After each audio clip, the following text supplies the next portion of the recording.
বন্ধুরা, বাঙালি খাদ্য রসিকে সবাইকে স্বাগত নিয়ে এলাম আজ আপনাদের জন্য রুই মাছের কালিয়া। খুব দুর্দান্ত রেসিপি, একদম বিয়েবাড়ি স্টাইলের মতন আপনারা কিন্তু বাড়িতে বানিয়ে নিতে পারবেন। তাহলে চলুন কীভাবে বানানো হচ্ছে আপনাদেরকে দেখিয়ে দিই।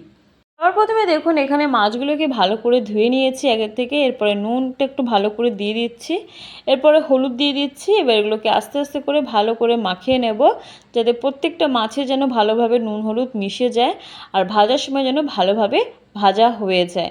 দেখুন আমার এখানে কিন্তু মাছগুলোকে ভালোভাবে নুন হলুদ আমি মাখিয়ে নিয়েছি। 10 মিনিটের জন্য এটা রেস্টে রেখে দেবো। কড়াইতে আমি এখানে সর্ষের তেল দিয়ে দিয়েছি। দেখুন তেলটা কত সুন্দরভাবে গরম হয়ে গেছে। এবার আমি মেখে রাখা হলুদ নুন মাছগুলোকে দিয়ে দিচ্ছি। আর এখানে মাছগুলোকে খুব সুন্দরভাবে ভেজে নিতে হবে। যতক্ষণ না এটা গোল্ডেন ব্রাউন হচ্ছে ততক্ষণ আস্তে আস্তে করে গ্যাসের ফ্লেমটাকে একটু লো করে মিডিয়াম লো করে একটু ভেজে নিতে হবে। দেখুন গোল্ডেন ব্রাউন হয়ে গেছে পুরো মাছটা। এবার আমি একটুখানি উল্টে নিচ্ছি, যাতে দুপাশে যেন ভালোভাবে ভাজা হয়ে যায়।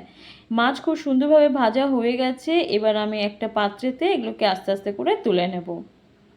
রুই মাছের কালিয়া বানাতে কিন্তু খুব বেশি একটা সময় লাগে না।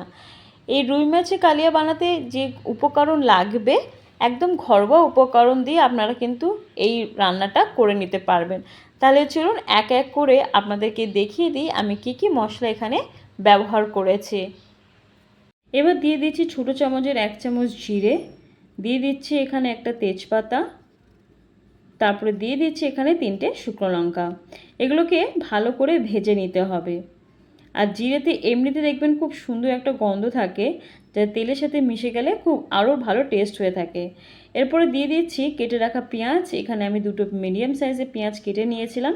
আর পেঁয়াজগুলোকে কিন্তু এইভাবেই কাটতে হবে, নাহলে কিন্তু টেস্ট ভালো রান্নাটা হবে না। এরপরে পেঁয়াজটা যতক্ষণ না বাদামি হচ্ছে ততক্ষণ এইভাবে কন্টিনিউয়াসলিভাবে আপনাদেরকে কষাতে হবে। দেখুন পেঁয়াজের রঙটা চেঞ্জ হয়ে গেছে। এরপরে দিয়ে দিচ্ছি আদা রসুনের পেস্ট। এখানে আমি 2 চামচ মতন ব্যবহার করেছি। এবার এগুলোকে ভালো করে কষিয়ে নিতে হবে, যতক্ষণ না আদার যে গন্ধটা যাচ্ছে ততক্ষণ এইভাবে কষাতে হবে। দেখুন খুব সুন্দরভাবে আমার কষানো হয়ে গেছে। এবার এক এক করে আমি আরও 2-3টে মশলা এখানে অ্যাড করে নিচ্ছি। দিয়ে দিচ্ছি এখানে ছোটো চামচের 1/2 চামচ হলুদ গুঁড়ো, দিয়ে দিচ্ছি এখানে লঙ্কার গুঁড়ো, দিয়ে দিচ্ছি এখানে আবার 1/2 চামচের মতন জিরের গুঁড়ো, দিয়ে দিচ্ছি এখানে 1/2 চামচের মতন ধনের গুঁড়ো, তারপরে শেষে আমি দিয়ে দিচ্ছি এখানে লাল লঙ্কার গুঁড়ো একটু রং আনার জন্য। এবার এগুলোকে ভালো করে কষিয়ে নিতে হবে, যাতে প্রত্যেকটা মশলা যেন এই পেঁয়াজ আদা রসুনের সাথে যেন ভালোভাবে মিশে যায়। দেখুন এখানে মশলাটা খুব সুন্দরভাবে কষে গেছে। এবার আমি এটাকে আরও ভালোভাবে কষিয়ে নেব। তারপরে দিয়ে দেবো এখানে কেটে রাখা একটা টমেটো। এখানে আমি টমেটো একটা মিডিয়াম সাইজে ব্যবহার করেছি। এবার টমেটোকে খুব ভালোভাবে কষিয়ে নিতে হবে। আর সামান্য আমি এখানে একটুখানি নুন দিয়ে দেব। আর নুনটা দেওয়ার পরে দেখবেন একটু টমেটোটা খুব তাড়াতাড়ি সফট হয়ে যায়, আর কষাটাও খুব সুন্দর হয়ে যায়, গ্রেভিটাও খুব সুন্দর তৈরিও হয়ে যায়। এরপরে এটাকে আরও 2-3 মিনিট আমাকে কষিয়ে নিতে হবে। তারপরে একটু জল দিয়ে এটাকে আমি আরও ভালোভাবে 2-3 মিনিট আরও কষিয়ে নেব। এরপরে শেষে আমি দেব এখানে টক দই। এখানে আমি টক দই 3 চামচ ব্যবহার করেছি। এটা আমি আগের থেকে ফেটিয়ে নিয়েছিলাম। দেখুন টক দই দেওয়ার পরে কিন্তু মশলার যে কনসিস্টেন্সি থাকে, যে টেক্সচারটা থাকে, সেটা কিন্তু পুরোপুরি চেঞ্জ হয়ে যায়। আর এটা কিন্তু কন্টিনিউয়াসলিভাবে আপনাদেরকে কিন্তু এইভাবে নাড়াতে হবে। যতক্ষণ না দেখবেন গ্রেভিটা খুব সুন্দরভাবে তৈরি হয়ে যাচ্ছে ততক্ষণ কিন্তু এইভাবে কষাতে হবে। আর সামান্য এখানে যে টক দই একটুখানি জলটা দিয়ে আমি আরও একটুকে ভালো করে কষিয়ে নিচ্ছি। দেখুন কত সুন্দর লাগছে, গ্রেভিটাও কত সুন্দর রং নিয়ে এসছে। এরপর এটাকে আমি 10 মিনিটের মতন ঢাকা দিয়ে একটুখানি ফুটিয়ে নেব। 10 মিনিট বাদে আপনাদেরকে দেখাচ্ছি। দেখুন কত সুন্দরভাবে গ্রেভিটা ফুটে গেছে।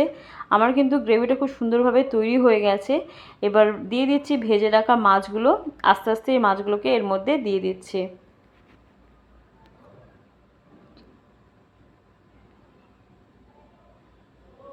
আর মাছটার মধ্যে একটু মশলাটা ভালোভাবে যাতে মিশে যায় গ্রেভিটা, সেইভাবেই আমি একটুখানি উল্টিয়ে নিচ্ছি।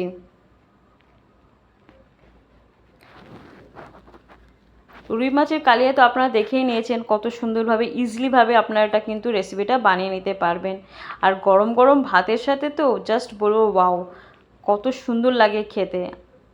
তাহলে বন্ধুরা আমার কিন্তু এখানে রেসিপি প্রায় শেষের দিকে। এরপরে গার্নিশের জন্য আমি এখানে কিছু চেরা কাঁচা লঙ্কা দিয়ে দিচ্ছি আর উপর থেকে একটুখানি ধনেপাতা ছড়িয়ে দিচ্ছি। আশা করি বন্ধুরা আপনাদের এই রেসিপিটা ভালো লেগেছে। যদি ভালো লেগে থাকে অতি অবশ্যই একটা লাইক, শেয়ার, সাবস্ক্রাইব করতে একদম ভুলবেন না। দেখা হবে আপনাদের সাথে আর একটা নতুন রেসিপি নিয়ে। Till then, by.